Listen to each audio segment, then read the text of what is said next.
கர்த்தர் அதிசயங்களை செய்கிறார். ஊழியங்கள் வழங்கும் ஜீவ வார்த்தை.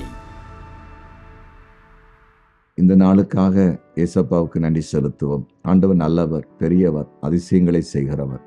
அவருடைய வார்த்தையில் ஜீவன் இருக்கிறது. இன்றைக்கு அவர் ஜீவ வார்த்தை மூலம், அவருடைய வசனத்து மூலம் உங்களோடு பேச போகிறார். இன்றைக்கு பிறந்தநாளை காண்கிற அனைவரையும் வாழ்த்துகிறேன். திருமண நாளை காண்கிற அனைவரையும் வாழ்த்துகிறேன். உங்கள் குடும்பங்களை வாழ்த்துகிறேன். ஏசப்பா நல்லவர். வியாபாரம் செய்கிறவங்களை வாழ்த்துகிறேன். தொழில் செய்கிறவங்களை வாழ்த்துகிறேன். கர்த்தருக்கு ஊழியம் செய்கிற தேவ பிள்ளைகளை வாழ்த்துகிறேன். உங்களை கர்த்தர் ஆசீர்வாதமாக வைப்பார். இந்த ஜீவார்த்தைக்கான வசனத்தை கேட்போமா? 2 நாளாகமம் 14வது அதிகாரம் 14-15 வசனங்கள். கேராரின் சுற்று பட்டணங்களை எல்லாம் முறியடித்தார்கள். கர்த்தரால் அவர்களுக்கு பயங்கரம் உண்டாயிற்று. அந்த பட்டணங்களை எல்லாம் கொள்ளையிட்டார்கள். அவைகளில் கொள்ளை மிகுதியாய் அகப்பட்டது. மிருகச் ஜீவன்கள் இருந்த கொட்டாரங்களையும் அவர்கள் இடித்து போட்டு திரளான ஆடுகளையும் ஒட்டங்களையும் சாய்த்து கொண்டு எருசலேமுக்கு திரும்பினார்கள். பாருங்க, இன்றைய ஜீவார்த்தையின் தலைப்பு ஆசீர்வாதத்தோடு திரும்புவீர்கள். இப்ப பாருங்க, அங்கே பார்க்கிறோம் கர்த்தருடைய ஜனம் எதிரிகளை மேற்கொண்டு விட்டு அங்கிருந்து எல்லாத்தையும் கொள்ளையடித்து எடுத்துக்கொண்டு அப்படி திரும்பி தன்னுடைய தேசத்துக்கு எருசலேமுக்கு வருகிறார்கள். கர்த்தருடைய ஜனம் ஆசீர்வாதத்தோடு வருகிறது. பாருங்க, எதிரிகளை மேற்கொண்டு எல்லாத்தையும் இழந்து வரல, ஆசீர்வாதத்தோடு தன் இடத்துக்கு புறப்பட்டு வராங்க. கர்த்தர் இன்றைக்கு உங்களோடு பேசுகிறார். நீங்கள் இப்போது எந்த இடத்தில் இருந்தாலும், என்ன செய்து கொண்டிருந்தாலும், உங்களை கர்த்தர் ஆசீர்வதித்து ஆசீர்வாதத்துடன் திரும்பி உங்க ஊருக்கு வர பண்ண போகிறார். புரியுதா?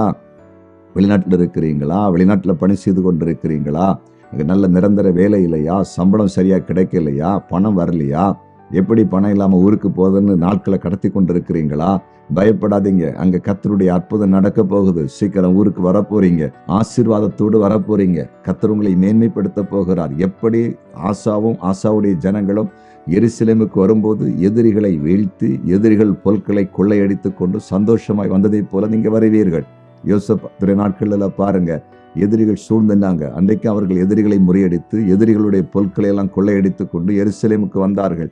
முதலாவது பெரேக்கா என்கிற இடத்திலே கூடி கர்த்தருக்கு மகிமை செலுத்தினார்கள், ஸ்தோத்திரம் பண்ணார்கள். அதன் பிறகு தம்புரோடும் இசை கருவிகளோடும் எருசலேம் ஆலயத்துக்கு வந்தார்கள். அதே போல வரப்போகிறீர்கள். ஆசீர்வாதத்தோடு திரும்பி வரப்போறீங்க. புரிந்து கொண்டீர்களா? ஜெபிப்போமா? ஜெபிக்கலாம். நன்றி ஆண்டவரே.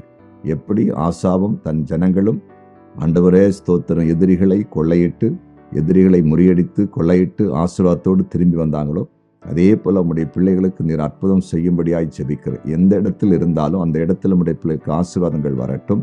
பொருளாதார செழிப்பு உண்டாகட்டும், மேன்மை உண்டாகட்டும். நாங்கள் கையிலே பணம் இல்லாமல் பொருளாமல் எப்படி ஊருக்கு போக முடியும், எப்படி இந்த இடத்துக்கு போக முடியும் என்று யார் கலங்கி கொண்டிருந்தாலும் அவர்களுக்கு ஒரு அற்புதம் நடக்கட்டும் என்று ஜெபிக்கிறேன். இப்பொழுது வியாதியஸ்தர்களுக்காய் ஜெபிக்கிறேன். உம்முடைய அற்புதமான சுகமளிக்கிற வல்லமை ஒவ்வொருடைய சரீரத்துக்குள்ளும் இப்போது இறங்குவதாக. வியாதிப்பட்ட கேன்சர் நோயாளிகளை கர்த்தர் இப்பொழுது சுகமாக்கும்படியாய் ஜெபிக்கிறேன். ஆண்டவரே, கிட்னி பாதிக்கப்பட்டவர்களை சுகமாக்குவீராக. நடக்க முடியாதவர்களை கர்த்தர் நடக்க பண்ணுவீராக. ஆண்டவரை பார்க்க முடியாதவர்களை பார்க்க பண்ணுவீராக.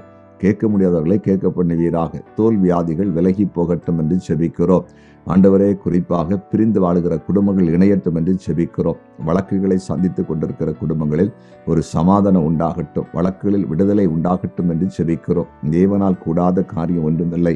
ஆண்டவரால் எல்லாம் கைகூடி வர பண்ண முடியும். அற்புதம் நடக்கட்டும் என்று ஜெபிக்கிறோம். படிக்கிற பிள்ளைகளை ஆசீர்வதியும்.